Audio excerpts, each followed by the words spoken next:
solving for hunger is really powerful. And ask yourself, what foods make you feel satiated?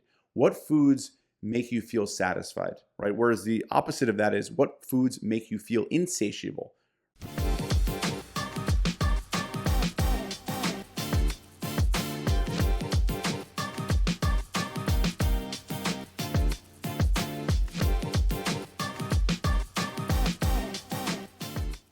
Adam, how jonesed were you this weekend for that gorgeous little extra hour of sleep? I was very excited. And my Right? kids really needed it. I It was great. right? I'm telling you what, it was like a landmark in this season. I was waiting. I could not wait. I was like, yes, we're going to get this extra hour. It's going to feel so gorgeous. And then I rolled over and I looked at the clock Sunday morning and it was 4:30 in the morning and I was wide I awake. know. I know. I was like, no, what the heck? And I feel like this has been coming on and I look back every single year, Adam, every single year. And at this time of year, A, I've never felt so tired. And B, I've never felt so hungry in my life. I know. It's unbelievable. It's like, I know. It's crazy. By the way, how much light are we trying to save? It's like dark at like 3:30. No, just be a mushroom and we'll tell you when you can come out. That's what I feel like they're saying, right? Well, it's Yeah. funny because I feel like I hear this from clients too. They're like, I don't know why. It got cold. The days are shorter. I feel hungrier. I feel like I want carbs. What's wrong with me? What am I doing wrong? Do you hear that? Yes. Very, very Yeah, common. And that is what we're going to dig into today. it is. So the good news is you're not making it up. You're not imagining it.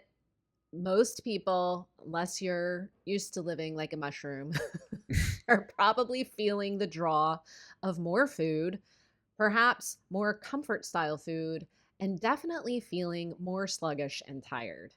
So let's talk a little bit, Adam, about why that occurs. And it's a little circular. You and I were kind of trying to parcel it out earlier. It Yeah. does feel a little circular, but the truth is, um, we're linked to the environment, whether we like it or not, whether in this modern age we want to live that way or not. We are the stuff of stars. We are biologically linked to that huge fireball in the sky and the tilt of the earth, all the things, right? So, these things that we're feeling is just kind of part of nature, which can be frustrating, but at the same time, I think it's kind of empowering. What do you think? Yeah, for sure. And I think, the reason why you said circular is because one of the realities of life and, truths is that we often let our feelings dictate our actions. And if we're feeling a certain Mhm. way and we act that way, then it's only going to perpetuate those feelings. For example, we feel sluggish, we feel like we just want to eat. When we let those feelings dictate our actions, it's only going to perpetuate those feelings. The reality is, our actions actually dictate our feelings. That's the hardest part here because we might not feel like moving, we might not feel like eating a certain way, but when we do, when we move, when we eat a certain way, it's actually going to change our feelings. So the reality is, try not to let your feelings dictate your actions. Let your actions dictate your feelings. And my Yes. antidote for that is because the old is, well, I don't feel like doing anything. Always ask yourself, what's the least I can do without doing nothing? And your point is, and it's true, is our environment, light, time, all this stuff does impact our feelings. So it is tricky, but there's things we can do, as you said, and I'm excited to dig into those with you. Yeah. So just a little bit of the science here, because Yeah. I think it's helpful and also interesting, right? So the length of the day, how much light exposure we get, which is reduced, especially if you live high up north or, if you're at the bottom of the earth during that winter solstice, is reduced. And it affects levels of serotonin and melatonin, and it can affect our mood. It can affect how much sleep we get. It affects our energy levels. There's also, this issue of daylight savings time. We get 1 hour back. Well, actually, a lot of us don't manage to take advantage of that extra hour. It is a disruption to our sleep, whether we like it or not. It's a disruption, and any disruption in circadian rhythm, for those of us who've struggled with sleepless nights, etc., it affects our hunger and satiety hormones. So right there, we've got some culprits for increased hunger. Reduced sleep increases hunger, right? We are seeking energy, so we're looking for energy sources. Now, counterintuitively, we're also at a stage where our bodies aren't really wanting to spend energy. It wants to Mm. conserve energy. It kind of wants to hoard energy. And Adam, I think you joked earlier, what are we, like bears? Yeah. Seems that Kinda, way. kinda, right? Like if we were out there chasing our food and looking for plants to eat, well, moving into the winter season, all of those things become scarce. So yeah, our bodies kind of want to say, hey, let's get all we can right now because the winter's going to be long. Hmm. So there are all different little mechanisms at play here. The good news is we're not doomed, right? Like Yep. we are not at the mercy of this, and we can find very personalized, unique ways to help ourselves through this transition. And I say transition, Adam, because one thing I know personally, and I've witnessed with all of my clients, these feelings don't last. Most feelings don't last, right? They're Yep. visitors, they come, they go. So we really want to be careful through this transition, not to burn the village and abandon ship. So why don't you start us off with some ways we can help ourselves through this season of change? Yeah. So I think the first thing we can do is planning the day. If we fail to plan, we plan. We fail to. If we fail to plan, we plan to fail.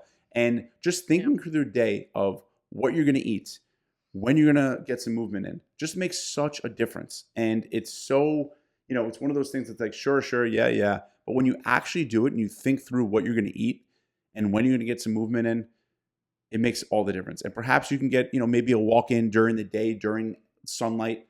But if not, maybe you can plan some time, during, maybe you have a kid's practice and you can walk around the gym or whatever it is. But just thinking through when you're going to get some movement really is important because we rarely find time for this stuff. We have to make the time. Yes, and you have to plan it. You actually have to put yourself on your Google Calendar or wherever you keep all of your appointments. Don't just assume because you made that idea in your brain, like, oh, I'll walk during soccer. Put it on the calendar. Make it real. Yeah. Make it real. And you mentioned like try to get some daylight. And this is just a little sidebar, but I do know a lot of people who expose themselves like with those little light boxes and they make a difference, right? Like Adam, you and I live way up north. And so the days get super short, right? It's Right. getting dark at like 4 o'clock in the afternoon. So Right. those light boxes can be quite handy. I know myself, I flip that light on in the bathroom as soon as I'm awake. Because if I try to like stumble through my morning routine in the dark, I just never seem to wake up. So Yeah. Yeah. um, light exposure is good. So talk to me though, Adam, more about the food piece. Yeah, so I think no matter what time of year it is, but especially now because we are all, or many of us are feeling hungrier, solving for hunger is really powerful. And ask yourself, what foods make you feel satiated?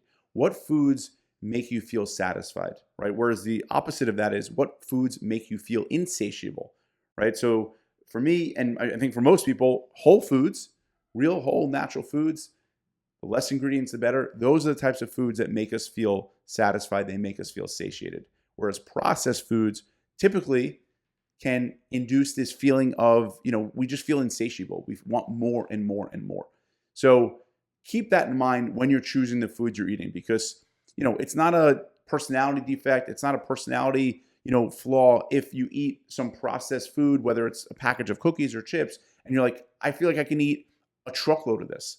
That's not your Mhm. fault. It's these foods are designed to be addicting. They're designed to, override our brain's ability to regulate itself. So just be careful of that, right? Be careful of those trigger foods and seek the foods that when you eat them, you feel good, you feel satisfied. Definitely. And it's not a great season to, you know, restrict. Yeah. I hear a lot of people getting upset, Adam, I want carbohydrates. And then that little diet brain says, "Oh, you're not supposed to eat carbohydrates." I love how you say It's like, carbohydrates, by the way. Carbo should I say carbs? No, or no. I mean, I usually say, and again, I'm not. I say carbohydrates. I think you say Oh, carbohydrates. That's oh, I that's didn't right. even know. There Now you I'm go. gonna pay closer attention. Well, anyway, just like kind of further to your point of what foods really satisfy you. Yeah, Give yourself balanced nutrition. This is definitely not the time to fight nature in terms of that. for Um, sure. and just work with it. And I struggle with that too. Like I hear that little diet brain going, "Oh, you're eating more rice and potatoes or bread or what." Okay, but I can be mindful about it. I can plan for it. I can plan it into my meals. And I know it won't last, but if I restrict myself, I'm like a Hoover. Like, get out of the way. Give me that bag of pretzels or Totally. whatever, so And something I try to instill in clients is like it is far better for you to eat, you know, a potato or an avocado or some rice or pasta and maybe eat more than you want to versus you trying to restrict that and not, not giving into that, true physical hunger, not emotional hunger here, and then wind up binging later on or just going crazy on processed foods that are much harder to control ourselves. yeah, It's much definitely. easier to eat a little more real food than wind up, eating a lot more of the processed food. And not that there's Yeah, anything wrong with processed foods, but just know what you're getting into. right. Let's talk about that other component with the food, especially at this time of year, that comfort seeking, Mm. right? Like you're not imagining it. Again, I just really want to normalize this. We are not imagining that we are seeking comfort from foods more at this time of year. So, Adam, what would you suggest? Yeah, and I think it's important to distinguish that though. I think we're seeking more comfort in general. We're outside Mm, less, we're, being less active. And sure, food is part of that, but that's not the only comfort we're seeking. And I no doubt believe that cravings are also it's a symptom of something else, right? It means our body needs something. And food is certainly one way to get it, but there's other ways to get it, right? Maybe now is the time to, hunker down and work on that puzzle you've been wanting to do or start that indoor hobby that you wanted to do. This way, because being outdoors isn't as, practical or realistic now that it gets dark so early. So seek comfort in other ways. Maybe you could, start that show you've been meaning to start. Whatever it might be, comfort is certainly something we all desire and want and should get, but it doesn't always have to be from food. yeah, it's a great time to kind of roll up our sleeves and ask ourselves, how else could I solve for comfort? Yes, exactly. All right. Well, so the food piece, I think we've hashed out. We've talked a little about exercise, but I wanted to bring up something. I had a discussion. I have a client who lives on the West Coast, pretty far north. And we were coming into this time of year and we were talking about exercise. And she just said, my body just really does not want to get on a bike and do a hit ride. I Right. don't want to go to the gym and do a run, right? Like she's very resistant to this intense exercise. And I said, well, we are seasonal creatures. Now, I'm not letting her off the hook, Adam. Like Of course that not. doesn't mean hibernate, Right. right? we're not Right. we're not there anymore. But I said maybe you explore like, okay, let's work with that. What does seasonal fitness look like to you? And she found this online class she really loves that kind of speaks to her being, and it's kinder, it's more seasonal for her, and it allows her to keep moving through this transition and actually all the way through the winter where she really struggles with the lack of light and things like that. So, what are your thoughts about seasonal fitness? I love that. We don't want to treat ourselves like an AC unit where you shut it down for the winter and then you turn it back on in the spring, right? Instead, we want to, turn it down, right? We want to turn down the dial, turn up the dial, depending on, how we're feeling. And I think that's a really important factor because I know so many people have this on off mentality. And as I always say, all or nothing leads to nothing every single time. And, instead of aiming for all always aim for always something, right? So the goal here, I love it, is it's also a time to practice different training, right? So maybe it doesn't have to be as intense, or maybe instead of doing stuff outside she's doing indoors. I love it though, because the idea is you're adjusting, you're adapting to the environment, you're adapting to the seasons. Um, and that's what we want, right? Because it's very tempting to have this off on mentality, especially around the holidays with our diet. And we can easily, let that spill over into our exercise. So Yes. embrace how you feel to an extent, no doubt, Mm. but make sure you're doing something, right? And we always want to be doing something. That's the most important Right. thing here. Yeah, you got to work with what is. I didn't say sit back and let what is be. Right. You got to work with what is. So, all right, Yes. well, cool. So, I think the other key component I think about at this time of year that actually, doesn't seem like it should be that hard, but I do think it's really important we continue to try to keep with our sleep routine.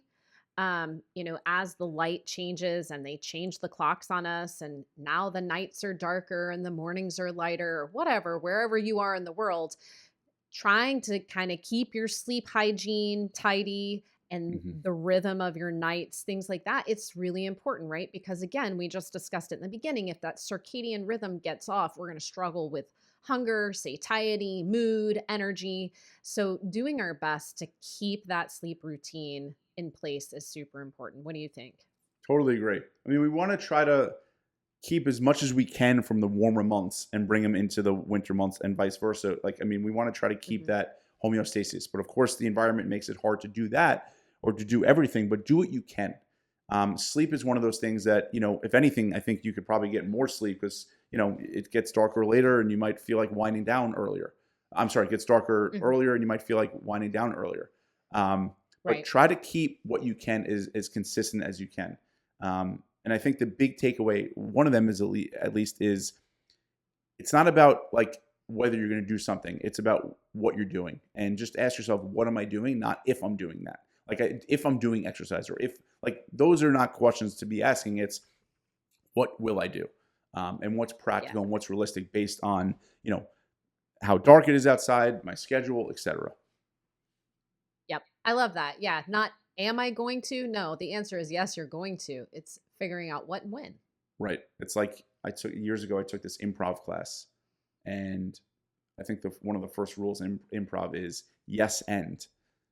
So if someone says you go to the supermarket and there's a giraffe in the store and the giraffe hands you a piece of candy, you say yes and you have to keep going with the story. Um, so Good. I'm is it? impressed you know that. I It's tried. the best way forward. Yes and. But And yes, that's the idea, right? We want to say yes. What are we doing? Not if I'm doing it, right? We want to get away from that off on mentality. We want to keep the machine going. We want to keep the engine going. It's just a question of what we're doing with it. good deal. So, this was really a discussion of seasonality, how to handle this transition as we move into colder, darker months. Remember, these things all kind of settle down once we adapt to the new rhythms. But I think it's super crucial to make sure you're not, blowing things up in that transition, because that could set a lot of people up for that all or nothing mentality. And then I'll just wait for the new year, which we're not going to do. And we discussed it last time. So, Yes. Not on our watch. No way. nope. Nope. All right, Adam, anything else to add today? I don't think so. I think that this is an important discussion. I think that it's important to acknowledge how we feel. And often I will say, kind of ignore how you feel and do it anyway. But these feelings are real. They're biological feelings. They're driven by the environment. They're driven by the sun, etc. But we still can fight back. We still can take our power back and be powerful instead of powerless. And the biggest thing is, focus on hunger, focus on movement, keep your sleep schedule as consistent as you can, embrace how you're feeling, but also remember how you feel can sometimes be a lie. Let your actions dictate what you do, and you'll find yourself feeling good, right? If we're suddenly not moving and we're eating a lot more, we can't expect to feel the way we did 2 weeks ago when it was a lot brighter and sunnier, et cetera, or a few months ago, whatever. Absolutely. All right, gang, that's it. We hope you all manage this transition very well. And until next time, take good care.